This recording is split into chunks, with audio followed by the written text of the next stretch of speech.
Today is Wednesday the 18th of June 2014, and this is a response video to Marshall Masters, and we're going to take a quick look at his latest video, Planet X 101 Proof of Nibiru. Let's have a listen to the first couple of minutes of Marshall's video and then I will respond.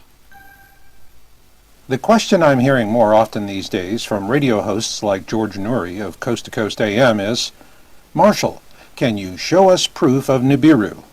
And that's a fair question because George has been following our work on the images we've been capturing from a surveillance camera mounted atop the Turrialba volcano in Costa Rica, since we released our first video, Object of Interest as Seen from the Turrialba volcano, on February 11th, 2013. The reason why I get these questions is what these hosts are getting in terms of pushback from self-appointed debunkers. So what are the debunkers saying? It's the planet Venus, as shown here in a recent early morning observation. Or that it's a sundog, a scientific term for a bright circular spot or solar halo beside the sun. Then there are the more technical explanations that deal with camera aberrations, such as, it's a reflection caused by a camera lens coating. Or, it's a lens flare caused by an internal reflection within the lens due to light being scattered by manufacturing inconsistencies in the lens itself. And finally, it's light bouncing off the front of the lens and onto the back of the outdoor camera housing window. So how do these debunkers come up with these scientific-sounding explanations? First, foremost, and always, they ignore the evidence and quickly pick up a megaphone. Their goal is not to study the data on its own merits, but rather to shout down whoever is presenting it in any way possible. Few people ever verify the claims made by debunkers, because debunkers know what's really going on for most of you out there, that you can't handle the truth. But that's changing, because we're seeing more of you out there becoming good cynics. You're not going to let some jerk with a megaphone stampede you, nor will you buy into any claim or representation that you have not personally verified? Considering that we have captured hundreds of images of Nibiru from the Turrialba feed, we are glad to see you out there because everyone loves a good cynic. That's why in this program we'll debunk the debunkers with a fair examination of their claims for both natural observations and camera aberrations. Now back in August 2013 I recorded this video interview with Alfred Lambremont Webre, Marshall Masters Planet X Nibiru Debunked by New Zealand astronomer. This was recorded by Alfred Lambremont Webre. It was a Skype interview, and in the lead up to my detailed analysis of your video, I contacted you via Facebook and sent you some private messages, including these ones. Dear Mr. Marshall Masters, I've been looking at the images of Planet X in your video, Planet X System Observations and Orbital Analysis, and have also been having discussions with Alfred Lambremont Webre on his 2013 Dual Sun Mystery Facebook page. I'm an amateur astronomer who is on the committee of a local astronomical observatory here in New Zealand. I've been analysing Jorge Urina's images in your video and I have discovered some inconsistencies. I thought you might like to have the opportunity to talk to me directly to see if we can figure out these inconsistencies together and come to some conclusion. Kind regards, David Gregg. Now as we can see, you saw this message in your Facebook private messages, but you chose not to respond in any way. I sent you another message to say, Marshall, I see that you have seen my message, so I know that it didn't go unseen in your other inbox, as some messages do. I'm hoping to talk to you further about these images. I will be having a Skype interview with Alfred Lambremont Webre soon, where we discuss your images, and I would like to give you the opportunity to talk to me about my findings first, if you are willing. Please let me know if you will be available soon. I realise you might be busy at present. David. I sent him another message after that when he didn't respond, which is actually a direct quote of something that Marshall said in one of his videos, where he said, you know, on our team our motto is believe nothing, observe everything and leave no stone unturned, and we did that with your images and found something rather surprising. Now that whole statement is a direct quote of Marshall Masters from one of his videos. I've added nothing to that quote. And of course I was applying it back to Marshall to say, yes, we've looked at your images as well and found something rather surprising as well. Again, I had no response. As you can see, the message was seen at 12:45 PM on that date, 30th of August 2013. I sent another message later to Marshall. Marshall, have you seen the video response our team made to the 00 Skyview video about Comet ISON and their Kuiper Belt object? I believe it was posted on your wall. Did you see it? We are currently working on a video in response to your video. Once again, I'd like to give you the opportunity to comment on our findings before we post our video. Would you like to talk to me about your images? Kind regards, David Gregg. And once again, we see that the message was seen by Marshall Masters at 7:27 PM.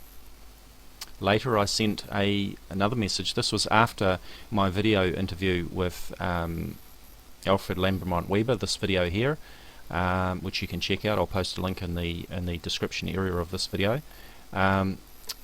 Dear Mr. Marshall Masters, I trust that you have seen Alfred's video.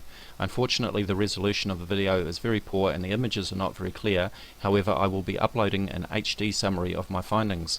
Once again, I would like to extend to you the opportunity to talk to me about my findings, that you may give a response, as no doubt you may have a different opinion. Kind regards, David.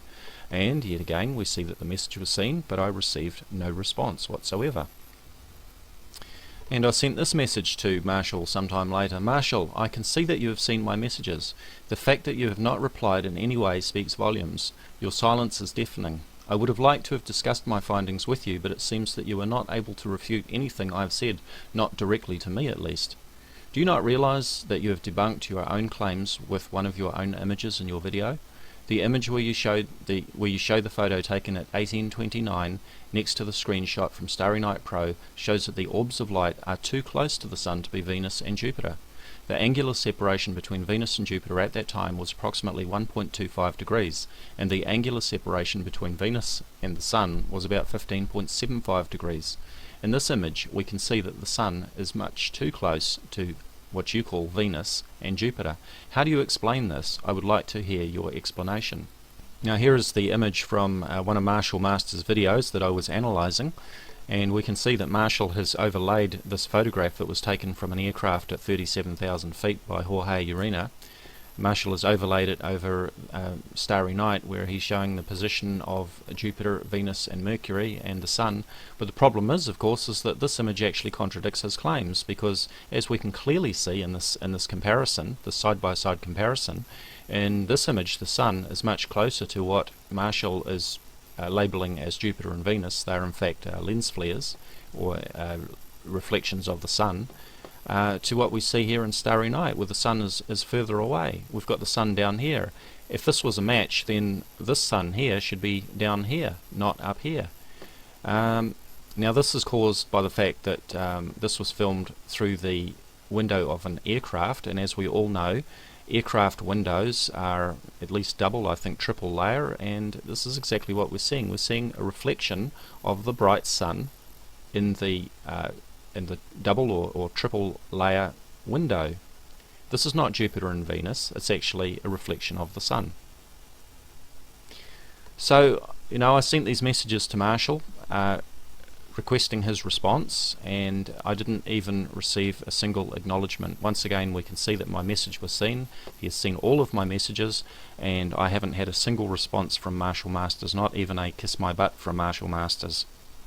But if we go back to Marshall's video.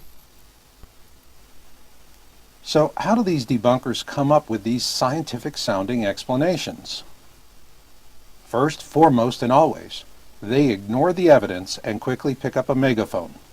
Their goal is not to study the data on its own merits, but rather to shout down whoever is presenting it in any way possible. And this from the man who, under all of his videos on his YouTube channel, when we scroll down, what do we find?